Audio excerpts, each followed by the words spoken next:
Hello guys, welcome back. In this video, I will show you how to source products on AliExpress.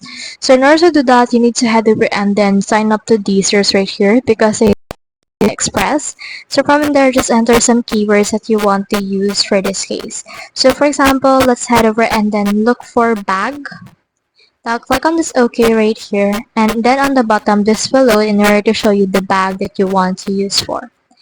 So in here, you can see in here a vacuum storage bag, soap hanging bag, as well as bag for females right here. So what you can do is you can head over and then click on this add to import list right here. And as you can see, this will be imported to your list.